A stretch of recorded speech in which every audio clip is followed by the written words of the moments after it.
Hey, this is Matt once again. Welcome back to another video of another Eddie Murphy film.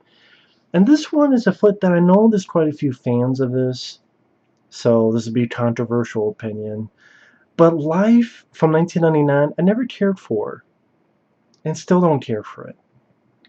You have a talented cast. Eddie Murphy, Martin Lawrence working together. They worked together on films like Boomerang, which I'd rather watch that than this. I like Boomerang. This one, I'm on the cast. You have Ned Beatty. You have Miguel Núñez, who worked with Eddie a few times. He was in Harlem Nights. He would be in some other films. He had a big role in Pluto Nash. Miguel Núñez, he's a guy who's the lead in Juana Man. He was in The Return of the Living Dead, Friday the 13th Part 5, other films. Bernie Mac, may he rest in peace, he was in this. A few others.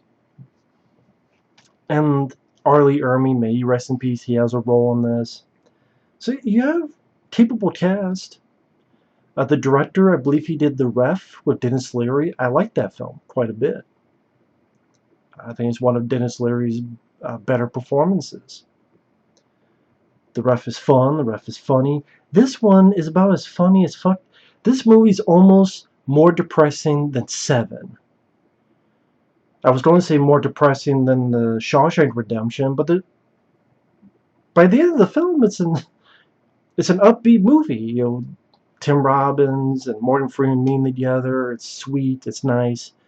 But in a way, it's depressing because you have a guy who was in jail for a good chunk of his life for a crime he didn't commit. Just like this film. But this is when the Shawshank Redemption is more uplifting than your fucking comedy that you marketed as a comedy with Eddie Murphy and Martin Lawrence. And I still maintain it's almost as depressing as the movie Seven. If the two characters actually died at the end, then it would be as depressing as the movie Seven. Okay, why do I say this? Why do I not like the film? The story. And I don't think it's as funny as it could have been with these actors, but the story. You have Martin Lawrence and Eddie Murphy as these two guys who don't know each other. One's sort of a small-time thief. The other is a guy who, bit of an innocent, Martin Lawrence's character. They meet under circumstances, and one thing leads to another, and this club owner goes, "You don't do this deed, because you owe me. Otherwise," they do it. One thing leads to another, they get tried for a murder that they didn't commit, and then they're in jail until they're 90 years old, and then they escape, and then probably 5 minutes after the credits end, they die. I mean, it's fucking sad and depressing. This is a comedy. You look at the poster, you look at the marketing, and it tells you and sells you on a comedy. But then you have Miguel Núñez Jr.'s character, who's a gay character. He's ready to be let go, but because he's gay and he doesn't want to face his family, their judgment, he commits suicide by running into like the guards, and they fire on him and shoot him. And Miguel Núñez does it on purpose, so it's a suicide. And this is a fucking comedy. This is a fucking comedy. Supposed to be. I didn't find it that fucking funny, though, compared to other people. And it's just, the movie's like, it starts in the 30s and it ends in the modern time, again, when they're 90 years old. And I guess some people are fine, because it was a blend of comedy and drama, and if you like it because of the dramatic portions, okay. But that's not the bills of good I was fucking sold on. And I just didn't think it was as funny as it could have been with the. And Eddie did it again. He just was a funny guy, whether it be Richard Pryor or this time Martin Lawrence. It has to be a fucking period piece movie. Why does it have to be a fucking period piece movie? I mean, obviously, this case is because it spans decades upon decades, so you have to go backwards. Of course, it's a period piece, but still, the concept. Okay, if they don't, you know what? I saw this done better in Stir Crazy. Richard Pryor, Gene Wilder. Stir Crazy is a film where they go into prison, but that film is not them spending, and it's for a crime they didn't commit. first off, I thought, other than the third act, Stir Crazy's third act kind of doesn't have any comedy in it. But for a good portion, it's a lot consistently funnier than Life, in my opinion. And it's not as depressing. You don't have people committing suicide by running to a hill of bullets from the guards. You don't have them, Gene Wilder, Richard Pryor becoming 90 years old and then finally escaping. They didn't even get their innocence shown. They had to escape in Life. I mean, obviously, if you go into the title, Life, but you think, okay, they're given life, but when I first saw it, I didn't think you'd actually see them going through life in prison. And I keep using that word, depressing. Oh, is that the depressing meant? They do eventually escape. I mean, when they're 90 fucking years old. And by the time the end credits are done, they're probably dead by the time the end credits are done. Fuck, man. And throughout the film, either, again, other depressing stuff, other than the Miguel Núñez suicide and this guy, Ned Beatty's character, finds out they're innocent. He's ready to pardon them. Last second, he gets a heart attack. And they get fucked over again. It just makes you mad. Maybe it's supposed to make you mad, but mad to the point of whatever in the jokes you're trying to attempt, I'm not laughing because I'm still pissed off. Or these guys fight with each other to the point that they don't speak to each other for decades. I'm like, no wonder Martin Lawrence doesn't like Eddie Murphy's character, because if it wasn't for Eddie Murphy's character, Martin Lawrence wouldn't be in jail serving life in the first place.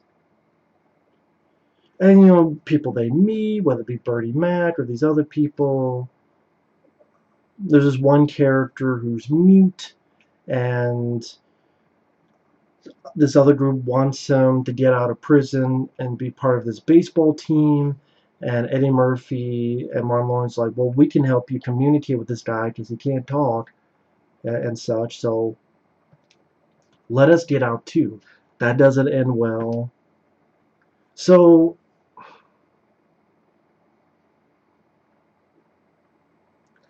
I don't think Eddie Murphy gave a bad performance.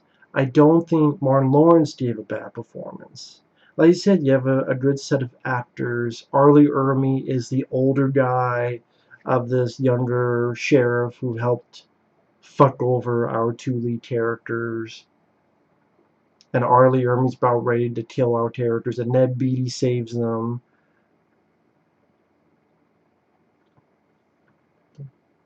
Like some of the other support, Anthony Anderson might have been one of his first movie roles. I'm trying to think of a movie Anthony Anderson was in before this. But it might be one of his early roles. But yeah, Anthony Anderson. But it's just the story, the concept was just not appealing to me. The makeup wasn't bad as they're getting older. I've seen much worse makeup.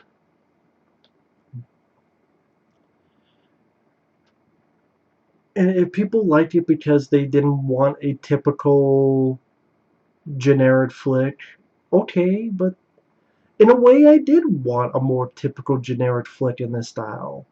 Maybe I wanted a more stir-crazy type of film than this. And if you liked it, more power to you. Doesn't mean I have to. It's not an Eddie Murphy film I ever cared to see again. Martin Lawrence, if I want to watch Martin Lawrence, I'd rather watch Blue Streak. I'd rather watch Bad Boys 1 and 2. I'd rather watch Nothing to Lose, which I enjoy with him and Tim Robbins. I think that's an underrated one. Like I said, I'd rather watch Boomerang with him and Eddie Murphy. Or his TV show Barton. There's many other Martin Lawrence films I'd rather pick. And Eddie Murphy films, The Distinguished Gentleman, I think, is a more underrated film than this. The Golden Child, I love a lot more than this. Metro, I love a lot more than this. Beverly Hills Cop 1 and 2, 48 Hours, another 48 Hours. Bullfinger, I like that film. So, Showtime, with him and Robert De Niro, I liked a lot more than this. Again, I know people disagree, and people are like, I keep hammering that home. If I see an Eddie Murphy, Martin Lawrence film, it shouldn't be this close to being more depressing than the movie Seven. Okay? Or The Shawshank Redemption, which does have, Tim Robbins almost getting raped in prison and having to fight him off, and prisoners making fun of this guy because he's fat, and the guy, like, get beat up and sent to the hospital badly, and one guy getting out of prison and killing himself by hanging himself. And I'm saying The Shawshank Redemption is a more upbeat film than fucking Life. And fucking Eddie Murphy, Martin Lawrence film.